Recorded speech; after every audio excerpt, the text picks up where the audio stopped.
This isn't your seat. Ma'am, first class isn't a shelter.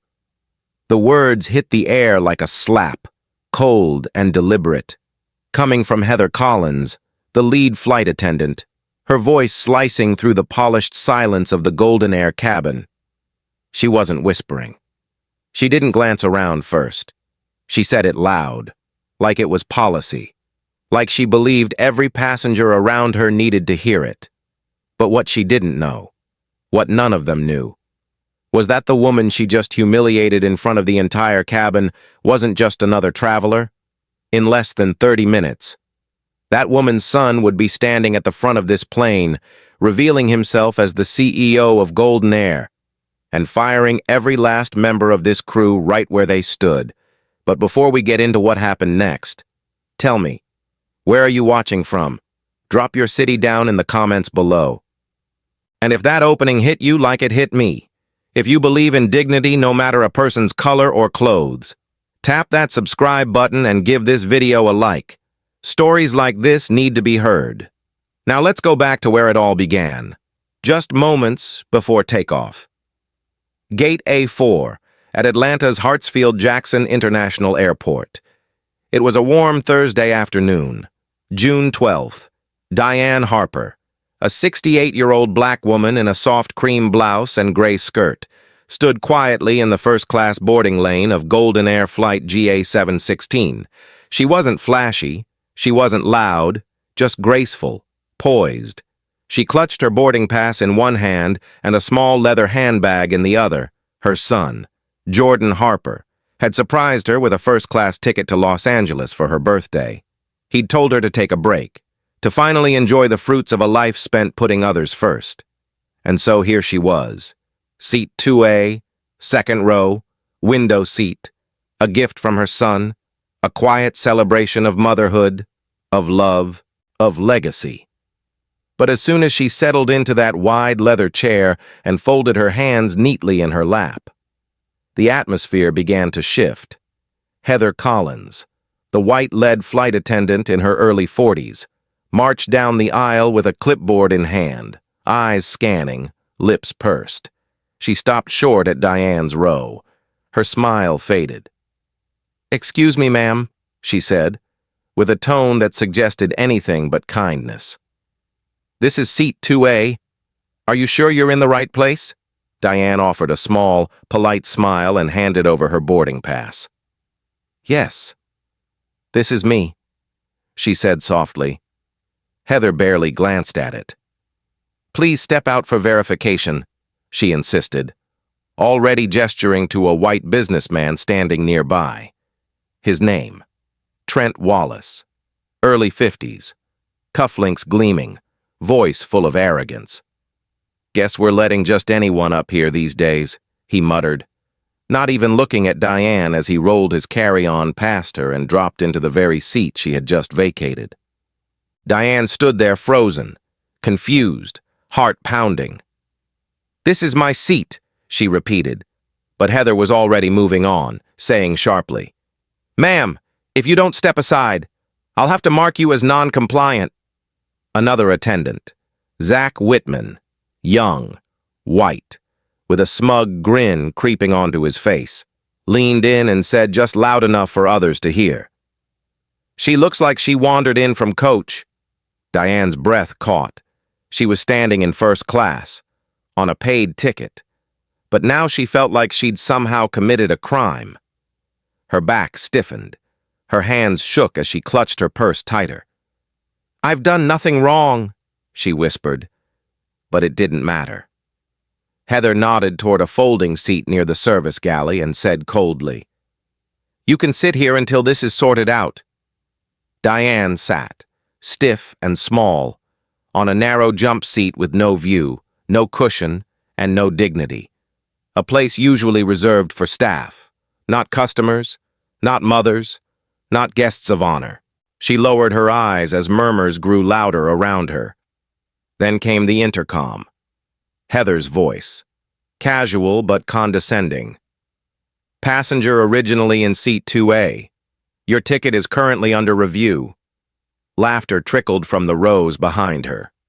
Trent leaned back smugly, stretched his arms, and said, "Must be hard pretending to be someone you're not." Diane blinked hard, fighting tears. But before one could fall, a hand gently rested on her shoulder. Lisa Kim, an Asian-American flight attendant in her 20s, had been watching. She crouched beside Diane and whispered, "I'm sorry. This isn't right." She offered a bottle of water and tucked a napkin into Diane's hand before walking away quickly. Before Heather could see, but Heather did see, and the glare she shot at Lisa could have frozen glass. Meanwhile, another passenger, Marcus James, had seen enough. A tall black man in his mid-50s, chair of a regional business alliance. He stood up, pulled out his phone, and hit record. "This is GoldenAir, folks," he said clearly. "This is racism in the sky." He uploaded the clip to X with the hashtag #GoldenAirShame. Within minutes, it was spreading like wildfire. Back in her cramped seat, Diane reached into her purse and pulled out her phone. Her hands were trembling now. She scrolled to her son's contact and hit call. It rang twice. "Hey, Mom," came Jordan's warm voice. "Everything okay?" She exhaled sharply, a sound between heartbreak and exhaustion. "Jordan, I need you," she said. They took my seat. They said I don't belong here." There was a pause. Quiet. Still. Heavy. Then Jordan said, calm and clear, "I'm coming." She could hear him standing, gathering his things. "I'll be there before they close the cabin doors." Heather passed by again, now walking faster, pretending Diane didn't exist. But Diane sat upright. She wasn't going to cry anymore. She wasn't going to stay quiet. Not now. Not when the entire cabin had just watched her dignity stripped away. "You'll regret this injustice," she said under her breath. She wasn't threatening. She was promising. And something in her voice, something ancient and strong, made even Zach glance her way and shift uncomfortably. Across the aisle, Marcus kept filming. Another video, another clip. "Passenger in 2A. Heather snapped over the intercom again. "We're still reviewing your claim." Diane stood up from the folding seat and turned to face her. "I have a valid ticket," she said loud and clear. "You saw it, and you gave my seat away anyway." Lisa came forward. "She's telling the truth. I saw the pass," Heather barked. "Return to your station." But Lisa didn't budge. Trent snorted. "All this drama over a seat? You people always make a scene." Diane turned to him, her voice trembling but sharp.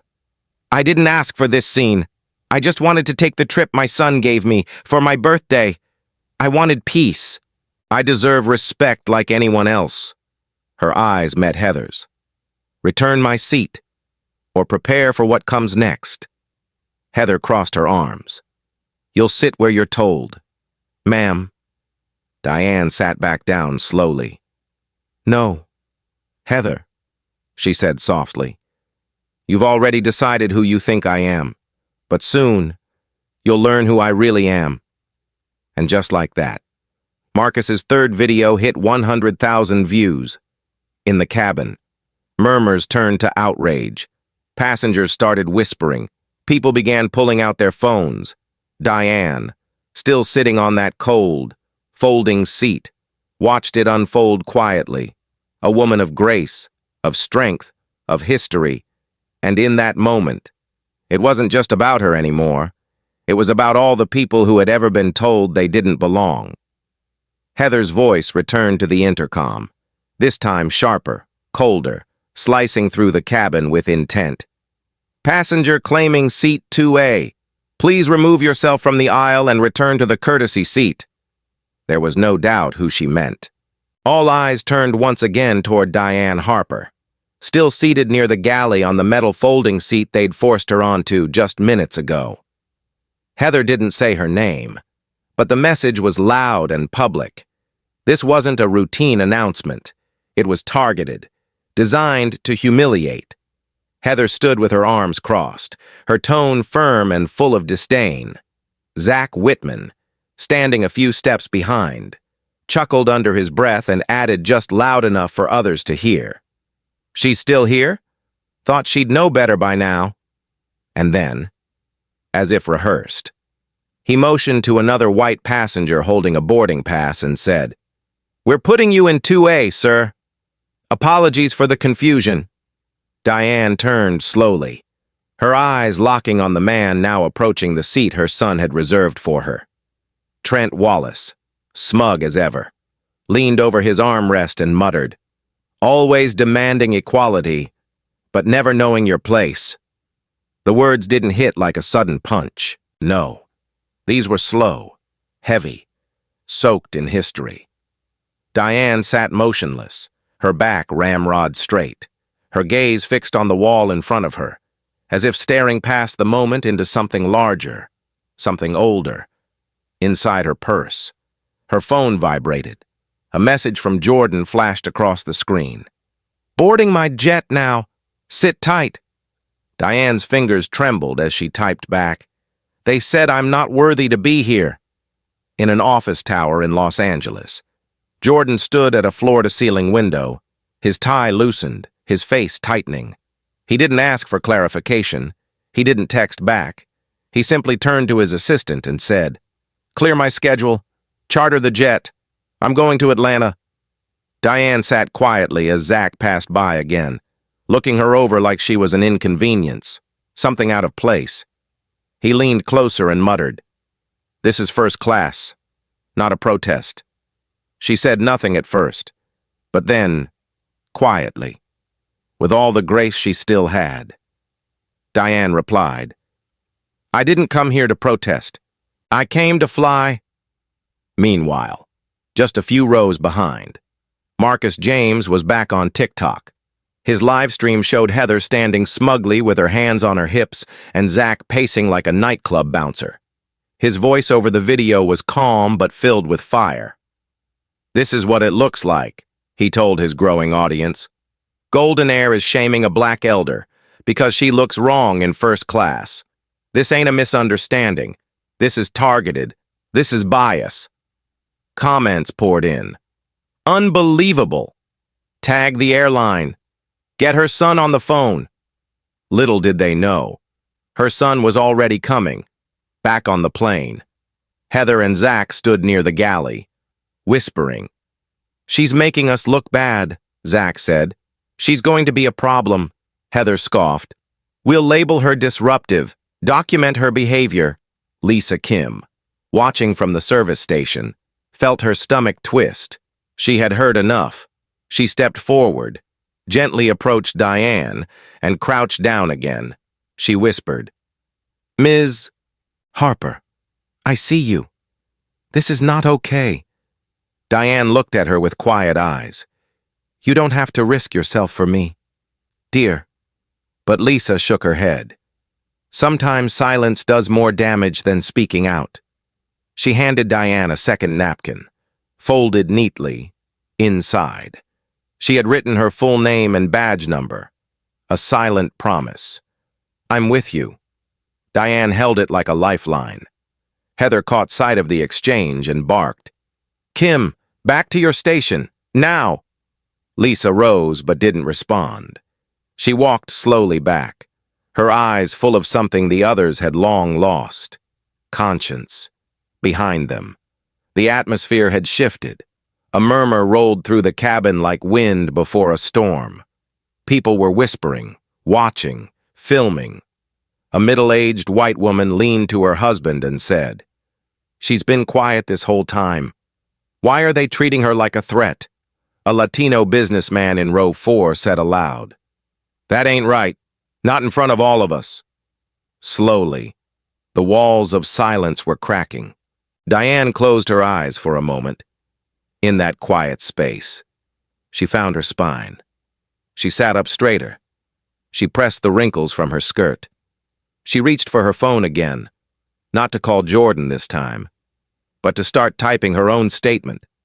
A small note. For herself. For the press. For justice. Then she stood. Her voice was steady but loud enough for everyone to hear. I have a valid boarding pass for seat 2A. That seat was purchased for me. You saw it. Heather, you ignored it. And you gave it away anyway. Heather spun around. Ma'am, sit down or we'll have to report this as insubordination. Lisa stepped forward. She's not wrong, Zach snapped. You're siding with her? Lisa nodded. Yes, I am. Marcus turned his camera toward Diane. Say what you need to say. Ma'am, we got your back. Diane took a breath. You don't get to decide where I belong based on how I look. I've earned everything I have. I didn't come here to beg. I came here to fly. And I won't be erased. Trent rolled his eyes. Here we go again. Another lecture from the woke crowd. Diane turned to him, eyes calm and razor sharp. You can sit there in your privilege and mock me, but I've lived through worse than your words. And you know what? I'm still standing. The air thickened. Zach moved toward Diane like he might intervene, but a woman in seat 3B stood up and said, You touch her, and I swear I'll report this myself. Behind her, a young man in 5C raised his phone. It's all recorded, bro. Don't try it. Suddenly, Heather looked around and saw the tide turning. Her face began to redden. Everyone needs to stay in their seats, she snapped, trying to regain control. But control was gone. The passengers had seen too much, heard too much. Diane sat back down on the folding seat, not because she was told, but because she chose to. Her eyes drifted out toward the jetway door. Jordan was somewhere up there, in the sky, moving fast. And she knew, without question, he was bringing a storm with him. She leaned toward Lisa and whispered, They've made a mistake, and they're about to find out who I raised. As Marcus's TikTok video hit nearly 300,000 views in under 10 minutes, a new wave of attention surged toward the story. Hashtags GoldenAir Shame and hashtag Dignity. For Diane began trending in real time. Back at GoldenAir's corporate offices, Nina Carter, head of PR, was already on high alert. Jordan's assistant had called, the CEO was en route, and everything was about to change. The pressure in the cabin reached a breaking point. Heather Collins, now red-faced and flushed with frustration, stormed back to the front of the plane and slammed the intercom button. Her voice rang out, sharp and hostile. Passenger near the galley has been flagged for disruptive behavior. You are ordered to deplane immediately. Security will be notified if you do not comply. Passengers gasped, heads turning instantly toward Diane Harper, still seated quietly on the folding seat. Her hands rested gently in her lap. Her blouse was slightly wrinkled now. Her composure, however, was intact. Heather didn't wait for a response. She turned to Zach and hissed, Get her out! Zach, puffed with a sense of power, marched toward Diane like a man on a mission, his eyes flicking toward the watching passengers, daring them to stop him. He leaned down and said through his teeth, You're not welcome here. Walk, or we'll make you. Diane looked up slowly, her voice calm but steely. You don't get to decide that, and you won't touch me.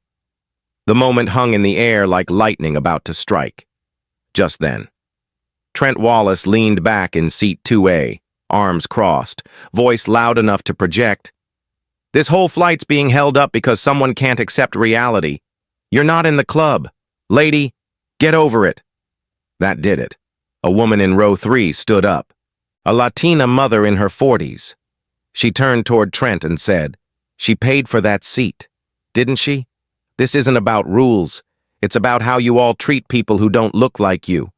Behind her, a college-age black man shouted, This is messed up. She didn't do anything. Then Marcus James stood, phone still filming, and said calmly, The world is watching now. You've got 100,000 people already asking why a black grandmother is being shoved off a flight she paid for. Heather's jaw clenched. "Sir, stop filming or I will have you removed as well." But Marcus didn't flinch. "Go ahead, try it. I'll live stream your response too." Zach hesitated. Diane was still in her seat, unmoving. The atmosphere was different now, charged, dangerous. Heather stepped forward, trying to grab control. "Everyone return to your seats or you will be considered non-compliant," she barked, but instead of calming. The cabin stirred with quiet resistance. Lisa Kim, still standing near the galley, stepped between Zach and Diane. She raised a hand and said firmly, "Enough." Heather turned, face hardening. "You're out of line." But Lisa didn't back down. "No, you are. She has a paid boarding pass. She's done nothing wrong. This is profiling, and you know it." Zach looked between the two women, uncertainty growing behind his eyes. Diane, still sitting, finally spoke again. "You can try to shame me. You can steal my seat. But what you can't take is my dignity. I didn't break any rules. You just didn't like who you saw in seat 2A. Heather snapped. "You're being insubordinate." Diane's voice remained low. "No, I'm being firm. I belong here." Then she turned her eyes to Trent. "And you. Your insults say more about your own fear than my presence." Passengers were on their feet now. 4 in the front cabin, 2 in the back. Not shouting, not rioting, just standing. Standing between Diane and the flight crew. A human wall. Silent. Unshakable. Heather froze. Zach looked genuinely rattled. "Heather," he said quietly, "we're losing control." Marcus, still filming, said, "You lost control when you tried to humiliate a black elder, and now the internet's got it." He turned his camera toward Diane. "Say your name again. Ma'am, loud, for everyone to hear." Diane looked into the lens and said calmly, "My name is Diane Harper. I have a valid first-class ticket. I deserve to be treated with respect." Then she turned to Heather. "I won't let you silence me, and I won't let you pretend this didn't happen." Heather's confidence cracked. Her voice faltered. "This isn't personal." Diane stood, slowly, gracefully. "It's always personal when someone is made to feel small." Then, across the speaker system, Zach's voice cut through, accidentally left live over the cabin intercom as he whispered to Heather, "You've done this before. It's gonna catch up with you. You better fix this before someone from corporate shows up." A gasp rippled through the passengers. Heather looked horrified. She reached to cut the mic, but the damage was done. Diane took one small step forward. "There it is. The truth. You've done this before." Heather stammered. "That was out of context." But no one believed her, Lisa said, quietly but clearly. "We need to report this. All of it." Zach's face turned pale. "I didn't mean." But it was too late. Then, as if timed by fate, the cabin door opened. The quiet thud of leather shoes on the jet bridge echoed faintly. Heads turned. A man in a gray tailored suit stepped inside, calm, measured, impossibly composed. It was Jordan Harper, tall, in his early 40s, skin the same deep brown as his mother's, a presence that filled the space without effort. He walked down the aisle, eyes locked on Heather. Lisa stepped back instinctively. Diane turned and exhaled, almost smiling. "Jordan," she said. "You came." Jordan gave her the smallest nod. "Always." Heather stiffened. "Sir, this is a restricted area." But Jordan cut her off. "Not for me." His voice was low, lethal. Zach took one step back. Jordan reached into his jacket and pulled out his credentials. GoldenAir ID, CEO, Platinum Access. He looked straight at Captain Richard Langley, standing just outside the cockpit. "Captain, This flight is officially grounded. Langley nodded once. Understood. Heather gasped. Wait, who are you? Jordan didn't blink. I'm the man who runs the company you just humiliated my mother on. He turned toward Diane. You okay? Diane nodded slowly. They tried to break me. Jordan's face hardened. They failed. Lisa, stunned, finally whispered, You're her son? Jordan gave her a faint smile. I am. And you did the right thing today. Diane reached for his hand, steady and warm, and said quietly, I didn't want to call you, but I couldn't let them erase me. Jordan looked at Heather and Zach, who were now frozen in place. He said clearly, I'll deal with both of you, in front of every passenger who watched you disrespect my mother. This is over. The cabin erupted into murmurs. Phones went up, cameras flashed. Heather turned ghost white. Zach looked down, silent. And Diane Harper, still standing in the aisle, proud and grounded, looked every bit like the woman who had already won. Heather Collins had been in charge of this flight for barely 20 minutes. But now, standing in front of Jordan Harper, her power drained faster than the color in her face. She tried to gather herself, adjusting her collar and straightening her posture. But there was no authority left in her voice when she asked, Sir, you can't just ground a flight. Jordan didn't even turn to face her. He was already walking toward Diane, already pulling out his tablet and tapping into GoldenAir's secure operations app, already speaking into his wireless earpiece. Nina, he said calmly, initiate flight disruption protocol for GA716. Confirm personnel codes for termination. I'll handle the passenger briefing myself. Nina Carter, GoldenAir's head of PR, answered immediately from corporate in Los Angeles. Understood. Crew termination initiated. Press release pending. I've alerted Langley and flagged Heather and Zach under Code 6. Jordan's eyes flicked toward the cockpit. Captain Langley? The gruff but respected voice of the pilot responded from the doorway. Orders received. Flight grounded. We're staying parked. Behind Jordan, murmurs rippled through the cabin like distant thunder. Passengers looked around, whispering, filming, some already cheering under their breath. Marcus James had already opened a new live stream, this time titled GoldenAir CEO Just Landed, Justice in Progress. It had over 1 million views within minutes. Heather took a step forward, trying to salvage the moment. Mr. Harper, I was just following protocol. She was being uncooperative. Jordan turned slowly, his face unreadable. What protocol allows staff to humiliate a paying passenger? What procedure tells you to strip a 68-year-old woman of her seat, mock her, and announce her as a threat over the intercom? Heather swallowed hard. We had to verify her ticket. You did verify it, Jordan snapped, still calm but with a new layer of fire. And you ignored it, because you thought she didn't belong, because you didn't see a customer.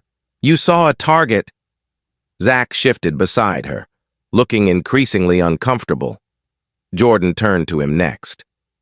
And you, laughing, whispering, enabling it all. Do you understand how visible you made yourselves? How public your actions became the moment Marcus hit record? Zach muttered. I didn't mean anything by it. Jordan's eyes narrowed. You meant exactly what you said, and the cameras caught every word. Trent Wallace, still seated in Diane's original seat 2A, raised his voice like a man too proud to know when to shut up. Are we done with the drama? Some of us have businesses to run. Jordan slowly turned toward him, his tone razor-sharp. You were gifted the seat of a woman who's given more to this country than you ever will. You should be ashamed. Trent chuckled bitterly. You can't just rearrange everything because your mommy didn't like how she was treated. The air shifted. Even Heather flinched at the word. Jordan didn't respond with anger. He looked straight at Trent, stone calm. That woman raised me in a neighborhood where people like you wouldn't dare park. She survived redlining, underfunded schools, and a system built to forget her, and still managed to raise a son who now signs checks with 8 zeros for this company. So no, I'm not rearranging everything because she didn't like something. I'm doing it because her humanity was violated, and I won't tolerate it in a company with my name on the jet. The cabin went still. Not one voice interrupted. Every passenger was locked in. Diane sat quietly near the aisle, hands still in her lap, eyes damp but proud. Jordan kneeled beside her, his voice lowering. "I'm sorry I wasn't here sooner. Mom." She looked at him, her voice barely above a whisper. "You're here now." He reached into his coat pocket and placed a folded paper in her hand, her original boarding pass, still valid, with her name printed clear as day. "I'll be returning you to 2A myself," he said. Then he stood and looked at Trent. "Get up." Trent blinked, still frozen. "Excuse me? You're in a seat that does not belong to you, and you knew that. Move." There was no arguing. Trent stood, red-faced, muttering something under his breath, and moved back to row 5. Jordan escorted Diane down the aisle like royalty, past the stunned passengers, past the trembling staff, as she slid back into her rightful seat. The entire front half of the cabin erupted into spontaneous applause. Not a roar, not a chant. Just hands clapping, steady and heartfelt, like justice finally arriving after too long a delay. Jordan returned to the front of the cabin and faced the passengers. "To those of you who stood up, who spoke out, who documented what happened, thank you. We cannot build a just system without witnesses willing to speak. Your voices made a difference." Then he turned back toward Heather and Zach. "You are relieved of duty. Effective immediately." Heather stammered. "Wait, what about the union? The appeals process?" Jordan answered flatly. "That's your right. But as of this moment, you're off the roster. We'll let the footage and passenger statements speak for themselves." Lisa Kim stood off to the side, still clutching her service tablet, watching the scene unfold like a dream. Jordan turned to her. "Lisa, correct?" She nodded quickly. "Yes, sir. You showed courage, integrity. You stood between my mother and humiliation. Effective today, I'm promoting you to senior cabin lead. You'll be heading the new in-flight ethics training program under corporate HR. Report to Nina Carter by Monday."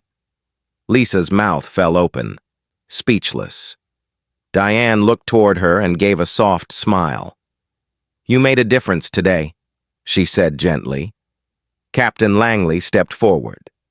"CEO Harper, your orders?" Jordan nodded. "We're issuing refunds to all passengers on board. The flight is canceled.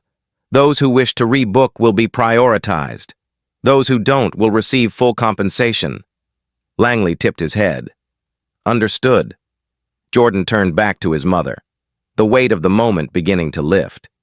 "You're safe now, Mom, and the people responsible are out of power." Diane's voice was warm, but steady. "It wasn't just about me. It was about what this uniform, this title, this color still invites from people who can't see beyond it." Jordan nodded slowly. "Not anymore. Not in my company." As Heather and Zach were escorted off the plane by supervisory staff, cameras followed.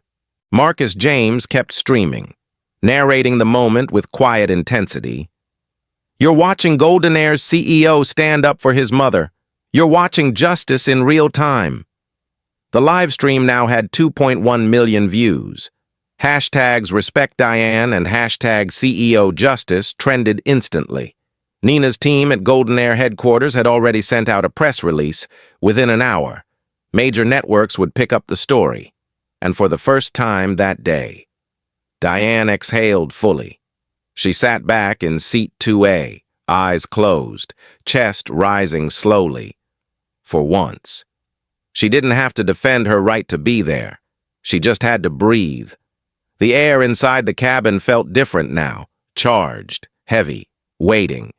Jordan Harper stood at the front of first class, framed by the soft glow of overhead lighting, his mother seated behind him in her rightful place at seat 2A. No one moved. No one dared speak. Everyone could feel what was coming, like the silence before a storm finally breaks. Jordan's voice was even, clear. No theatrics, no shouting, just truth delivered with the force of leadership. For those of you who don't know me, my name is Jordan Harper. I'm the Chief Executive Officer of GoldenAir, and the woman who was just publicly humiliated, degraded, and nearly removed from this aircraft is my mother, Diane Harper. A gasp rippled through the cabin. People sat straighter. Phones went back up. Heather Collins, frozen in place by the service galley, blinked rapidly, her lips parting in disbelief. Zach Whitman stood beside her, arms crossed but visibly unraveling. Jordan continued. Let me be perfectly clear. My mother bought her ticket. She followed every protocol. She was seated according to her boarding pass. And yet, based solely on the assumptions made by this crew, she was treated like an intruder, not a guest, not a customer, not a human being, an intruder. That ends today.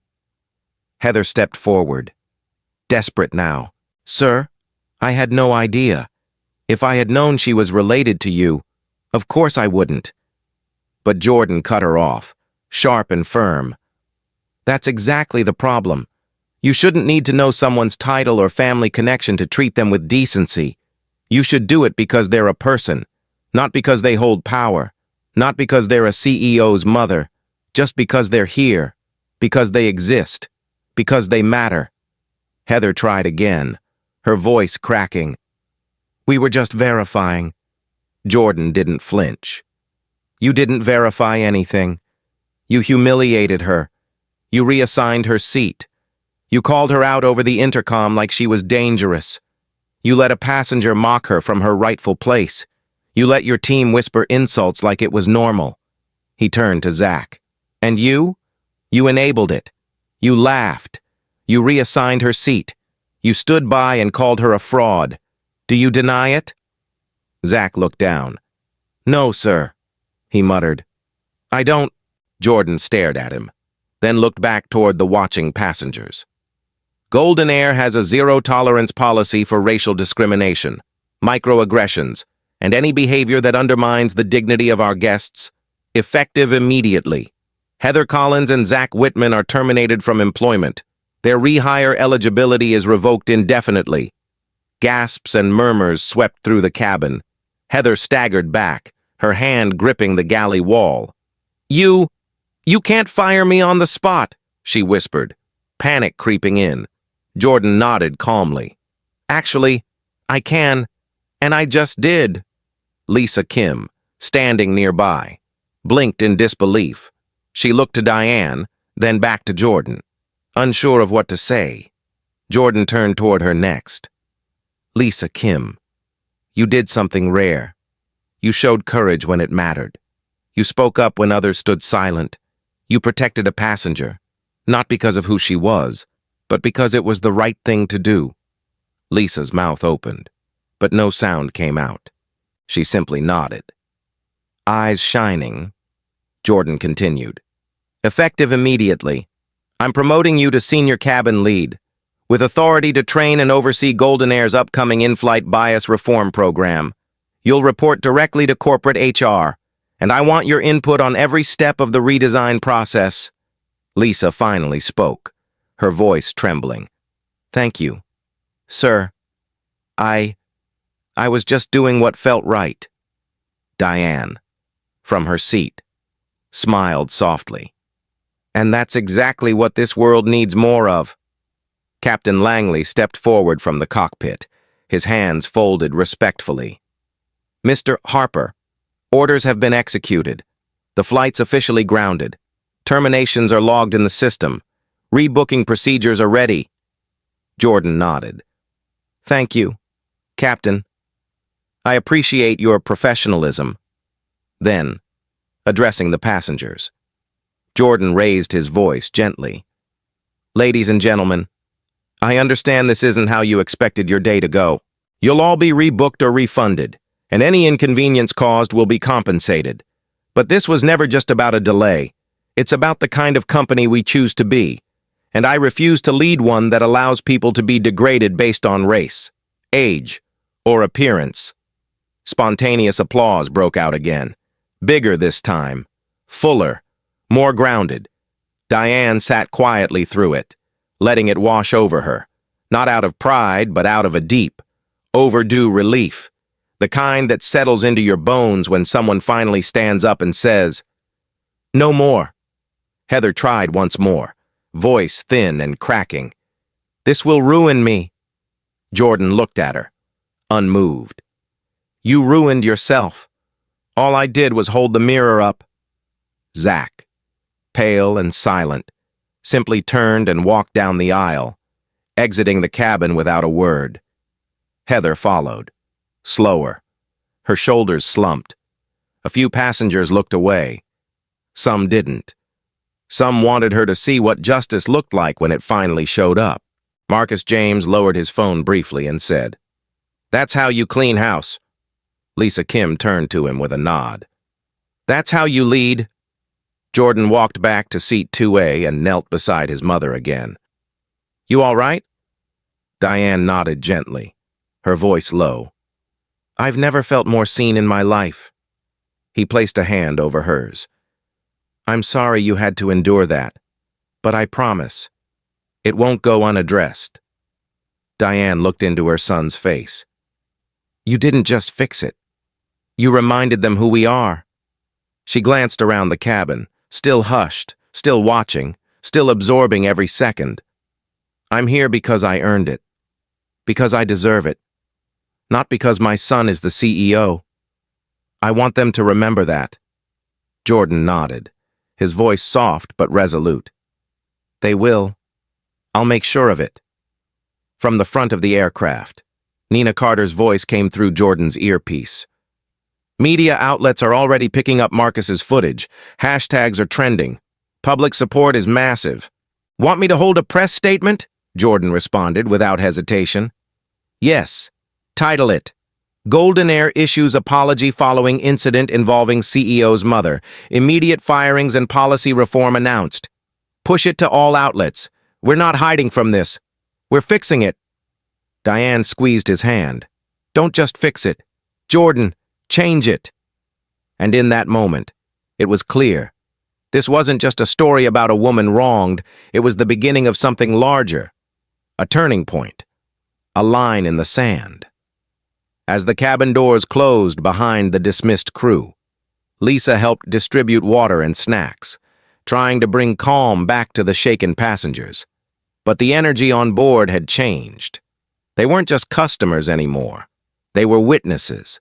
They'd seen what happens when quiet dignity is pushed too far, and what it looks like when justice walks down the aisle in a gray suit and says, "Not today." With the flight now officially grounded and the offending crew removed, the cabin slowly began to exhale. A sense of stillness settled over the first-class section. Not silence, but something more reflective, like the air after a thunderstorm. Diane Harper sat quietly in seat 2A, her shoulders squared, her eyes steady. She hadn't spoken much since the firings, but her presence alone now commanded respect. Jordan stood near the galley, still fielding updates through his earpiece. "Captain Langley," he said, "please make the announcement to the cabin that GA716 is now officially canceled and that rebooking and compensation will be handled immediately by corporate." Langley stepped into view, nodded, and within moments, his calm, professional voice echoed through the intercom, informing the passengers that GoldenAir would personally ensure each traveler was made whole. Applause followed, not loud or forced, but genuine. People appreciated being seen, and they knew, instinctively, that this wasn't just a PR move. This was change in motion. Lisa Kim, now promoted and wearing it with quiet pride. assisted a family in row 5 while also coordinating with ground support. She moved with more confidence, and when she passed Diane, she paused. "You okay?" she asked gently. Diane smiled for the first time since boarding. "Thanks to you." Lisa nodded and continued, already making notes for her upcoming role in ethics training. Back at corporate, Nina Carter was managing a firestorm of media attention. Hashtags like #RespectDiane, #CEO Justice, and #GoldenAir Reform had taken over X and TikTok. Videos from Marcus James had been reposted by news anchors, celebrities, and civil rights groups. But even as the cabin tried to move forward, the fallout had only begun. Jordan stepped back into the aisle, holding a company tablet displaying crew reports. He'd requested full access to Heather and Zach's flight records. What he found made his stomach tighten. He scrolled through 3 prior incident reports involving passenger behavioral issues, each one dismissed internally, same vague language, same staff signatures, same pattern, minority passengers accused of non-compliance, removed without follow-up, and worse. Some of those complaints had been manually archived without full review. "Nina," he said into the mic, "we have a bigger problem. This wasn't isolated. Heather and Zach were part of a pattern." Nina responded immediately. "Copy that. I'll initiate a compliance audit across all domestic hubs." Just then, one of the supervisors who had escorted Heather off the plane returned, pale and visibly disturbed. He handed Jordan a company phone and said, "Sir, you need to see this. Heather left a voice note in her crew group chat. She didn't know she was still being monitored." Jordan played the message, holding the phone low. Heather's voice, scratchy with frustration, came through. "Let's see if HR still defends me when I tell them how many times we buried complaints. Zach knows. He helped me file the last 2. If they take me down, he's going with me." Jordan's face hardened. "She admitted it." The supervisor nodded. "She did. And there's more. We recovered deleted chat logs showing they labeled certain passengers as high risk based on appearance alone." Jordan exhaled slowly, then looked toward Diane. "It goes deeper than I thought." He returned to the front of the cabin, addressing Captain Langley. "We're launching a full investigation. Notify legal. This is now an internal ethics breach, not just a customer incident." Langley nodded solemnly. Passengers nearby heard Jordan's words and began to murmur again. "They covered this up?" one man whispered. Another woman said quietly, "This wasn't their first time." Lisa looked at Jordan and asked the question hanging in the air. "How many people did they do this to before today?" Jordan paused. "Too many. And none of them had a son who owned the airline." Diane stood slowly. The entire cabin quieted again. She walked to the center aisle and turned to face the rows of seated passengers. Her voice was calm, steady, and carried the weight of a life lived under scrutiny. "I don't want apologies. I don't need attention. What I need is honesty. What I need is change. I sat on that folding seat because someone thought I didn't belong in the one I paid for. And I know, deep down, that I'm not the only one who's ever felt that sting. But this time, we didn't just feel it. We caught it. On camera. In real time. And we're not letting it go quiet." Jordan stepped beside her. "That's why, effective today, GoldenAir will undergo a full-scale policy overhaul. We're creating the Harper Equity Fund to train, audit, and reform our airline's treatment of passengers from all backgrounds. This isn't damage control. It's accountability. And it's long overdue." A passenger near the front called out, "Amen to that." Another clapped once, then again. Slowly. The applause returned, not just for Jordan, but for Diane, for the woman who endured it, stayed standing, and turned her humiliation into a movement. 3 days after the incident, GoldenAir issued its most-watched public statement in company history. Jordan Harper stood at a press podium beside Nina Carter and Lisa Kim, flanked by civil rights leaders, legal advisors, and representatives from the aviation union. The message was simple. The old way of doing business was over. Jordan's voice was calm, but carried weight. This isn't just about my mother. This is about every passenger who's been made to feel lesser for reasons that have nothing to do with their ticket and everything to do with bias. GoldenAir will not be another company that quietly pays settlements and moves on. We're changing how this airline works from the inside out. The Harper Equity Fund was announced with a $25 million endowment, starting with mandatory anti-bias training for all frontline staff and an anonymous passenger reporting system. But the part that made headlines across every major outlet? Heather Collins and Zach Whitman weren't just fired. They were permanently blacklisted from the airline industry. With FAA disciplinary records triggered by their admission of covering up prior misconduct, a few days later, another twist surfaced. A former gate agent, now retired, came forward to confirm that regional management had, for years, instructed certain crews to monitor high-risk visual profiles, a coded phrase used to justify pulling minority passengers from premium cabins under the guise of compliance. That final revelation sparked an industry-wide investigation, and Diane Harper's story became something more than viral. It became historic. In her first on-camera interview, Diane sat next to Jordan on a quiet studio set. No makeup crew, no bright lights, just a simple armchair and a microphone. When asked what she wanted people to remember, she said softly, "I don't need to be known as the mother of a CEO. I just want to be remembered as someone who asked for respect and stood her ground. That seat didn't make me worthy. I was worthy long before it." The clip was shared millions of times, in churches, in boardrooms, at barbershops and family kitchens. It touched something that went deeper than a scandal. It reminded people of what's possible when dignity meets action. Lisa Kim, now leading the airline's internal ethics board, launched her first initiative, Seat by Seat, a storytelling series where passengers and staff could anonymously share past experiences with bias and healing. It wasn't performative, it wasn't PR, it was real. The Harper name became synonymous with equity and reform, not just in aviation, but across industries. But perhaps the most powerful moment came far from any camera or press release. It came 3 months later. In the quiet beauty of the Swiss Alps, Jordan had kept a promise. He flew Diane to Zermatt, Switzerland, a trip she had once dreamed of taking but always pushed aside.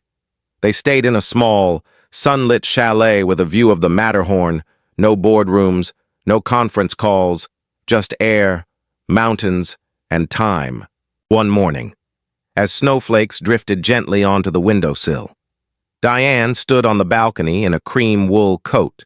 Sipping warm tea, Jordan joined her, wrapping a scarf around his neck, looking out over the silent peaks.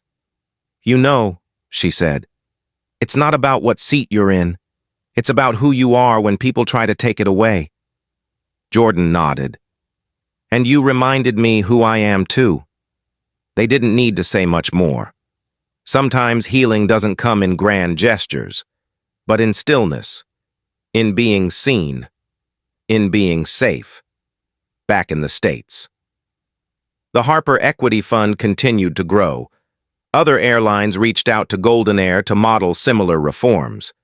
A documentary titled Flight 716, The Seat That Sparked a Movement, aired on public television, followed by school discussions and civic panels. Marcus James received an award for citizen journalism. Captain Langley joined the ethics committee in his retirement. And Lisa Kim? She became one of the youngest executive directors in airline history, reshaping how customer service was defined at 3,000 feet. But through it all, Diane remained quiet. She didn't want a stage. She never asked for headlines. She had gotten something far more lasting: peace, dignity, and a world that would think twice before deciding who belonged where. As GoldenAir began boarding its first fully reformed flight that fall, now equipped with transparency protocols and accountability teams, Jordan stood at the gate, watching passengers step on board with a new kind of confidence. A little girl passed by holding her grandmother's hand, smiling up at the uniformed crew who greeted her like family. Jordan smiled too. This time, the skies felt different. They felt just, "Thank you for being here." If this story moved you, please like the video and subscribe to hear more stories that truly matter.